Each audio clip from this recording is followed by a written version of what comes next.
Bapak, Ibu, dan Saudara, serta anak-anak yang dikasihi Tuhan Yesus Kristus.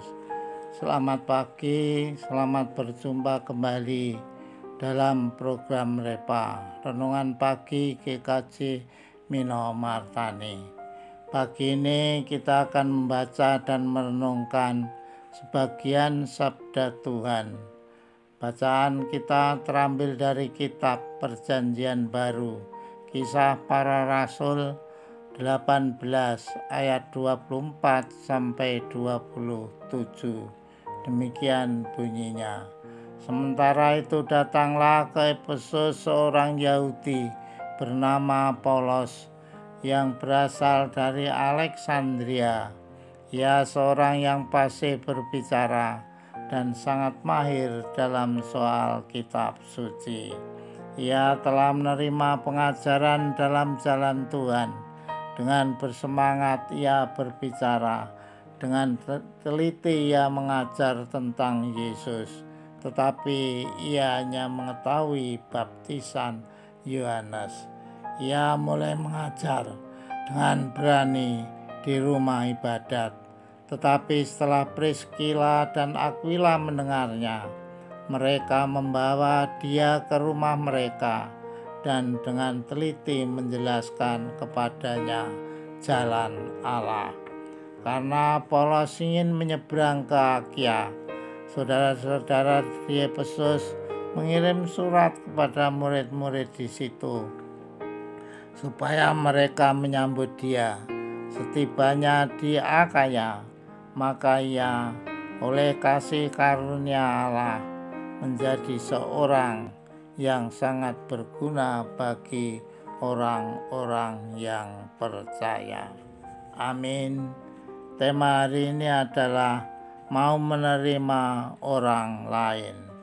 Bapak, Ibu, dan Saudara serta anak-anak yang dikasihi Tuhan, ibarat sapu lidi, apabila hanya sebatang lidi, maka tidak berfungsi sama sekali untuk menyapu halaman. Tetapi apabila serumpun lidi diikat menjadi satu, maka ia dapat menyapu seluruh halaman sampai bersih. Demikian juga dalam melayani pekerjaan Tuhan. Apabila hanya satu orang yang melayani, maka sulit menghasilkan pelayanan yang maksimal. Tetapi apabila kita bekerja sama, maka kita dapat melayani secara maksimal. Kerjasama dapat dijalani hanya apabila kita memiliki sikap mau menerima orang lain. Bapak, Ibu, dan Saudara, demikian juga para murid yang berada di Efesus. Ketika seorang Yahudi bernama Apolos, seorang yang fasih berbicara dan sangat mahir dalam soal-soal kitab suci, menerima pengajaran dalam jalan Tuhan. Dengan bersemangat ia berbicara dan dengan teliti ia mengajar tentang Yesus. Sayangnya ia hanya mengetahui baptisan Yohanes. Ia mulai mengajar dengan berani di rumah ibadat.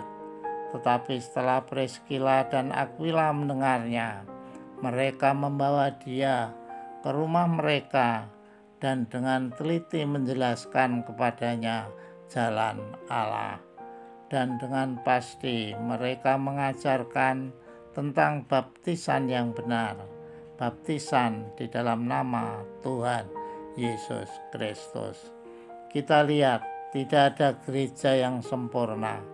Selama ini bisa jadi kita merasa mengira gereja kita sudah benar. Banyak gereja yang bermegah dengan pujian-pujiannya dan persembahannya yang berkelebihan, dengan membanding-bandingkan daripada gereja yang terkesan adem ayem, yang seolah diremehkan oleh gereja yang merasa lebih kuat. Bapak, Ibu, dan Saudara, kita semua saling melengkapi. Jangan segan untuk melihat gereja lain dan melihat kekurangan-kekurangan kita. Jangan melihat gereja lain untuk mengkritik. Marilah untuk sama-sama untuk melengkapi, memperbaiki kekurangan-kekurangan kita. Lihatlah mereka sebagai saudara kita yang akan melengkapi kekurangan kita, supaya tubuh Tuhan semakin disempurnakan dan nama Yesus semakin dimuliakan.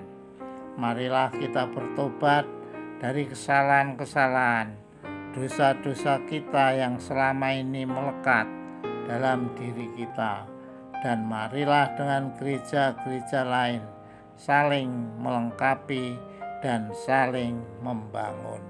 Di dalam kesatuan terdapat kekuatan. Tuhan memberkati. Amin. Demikianlah Bapak, Ibu, dan Saudara serta anak-anak renungan pagi ini. Selamat beraktivitas, jaga kesehatan, tetap bersemangat dengan teriring berkat Tuhan. Amin.